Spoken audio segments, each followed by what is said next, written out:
वर्धा जिल्ह्यामध्ये मागील 10 ते 15 दिवसापासून पावसाने उघडीक दिली आहे आणि या पावसाने उघडीक दिल्यामुळे शेती पिकांवर याचा परिणाम होताना दिसून येत आहे। यामुळे शेतकरी सुद्धा चिंतेत आहे। आपल्यासोबत बोलण्यासाठी शेतकरी आहे।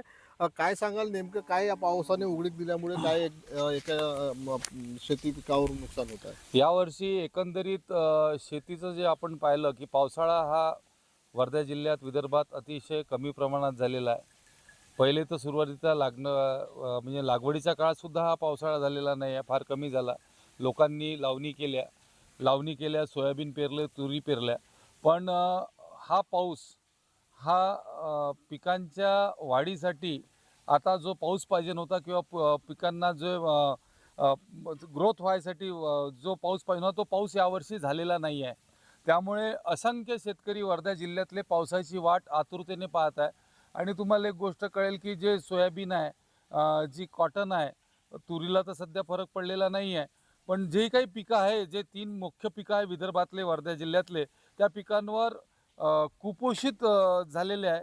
काही आता म्हणजे पाणी नसल्यामुळे काही पिकं आता दम सोडू राहिलेले आहे। कॉटन हा थोडासा जर येत्या 3-4 दिवसात जर पाऊस आलेला नाही तर कॉटन जो आहे कॉटनसुद्धा हातातून जाणार आहे। सोयाबीन 50% लोकांचं हातून गेलेलंच आहे आणि ते लवकर मॅच्युअर्ड झाल्यामुळे जे उत्पादन होणार आहे त्या उत्पादनावर फार मोठा फरक पडणार आहे। ज्या सोयाबीन पिकाच्या भरोशावर शेतकरी आपला दिवाळी दसरा साजरा करतो, ते दिवाळी दसरा साजरा होणार नाही। त्यानंतर प्रामुख्याने एक पुढील हंगामाची चिंतासुद्धा फार मोठी आहे, गव्हाची आहे, चण्याची आहे। कारण की पाऊसच नसल्यामुळे ते चना गहूसुद्धा इरिगेशन जरी असलं तरी वॉटर लेवल हे वाढलेलं नाही आहे आणि वॉटर लेवल न वाढल्यामुळे येणारा काळ हा फार भयंकर राहणार आहे, जो पाण्यासाठी मारामारी राहणार आहे।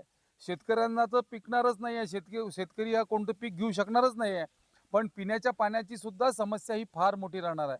हा पाऊस जर लवकर आलेला नाही तर शेतकऱ्यांचं येत्या 2-4-5 दिवसातच पाऊस यायला पाहिजे, तर कुठेतरी शेतकरी जगेल। कारण की पहिलेच लॉस झालेला आहे, पण काही ना काही प्रमाणात जे 10 पोते सोयाबीन व्हायचे तर 4 पोते होईल, पण हा पाऊस जर आलेला नाही तर ते 0 पोते सोयाबीन शेतकऱ्याला होईल आणि शेतकरी हा सपशेल पूर्णपणे डुबेल आणि येणारा त्याचा हंगामीसुद्धा त्याच्या हातात राहणार नाही आणि तो फार मोठ्या संकटात शेतकरी येईलच, पण शेतकऱ्यासोबत या देशातली सारी जनतासुद्धा संकटाचा सामना, फार मोठ्या पाण्याचा दुष्काळाचा सामना करावा लागेल। नक्कीच एकंदरीत पाऊस नसल्याने शेतकरी एकीकडे चिंतित आहे। जिल्ह्यामध्ये ढगाळ वातावरण असलं तरी पावसाची वाट आता शेतकरी पाहत आहे। सचिन पोफळी, लोकशाही मराठी, वर्धा। लोकशाही मराठी ऐका, पहा, जागरूक रहा।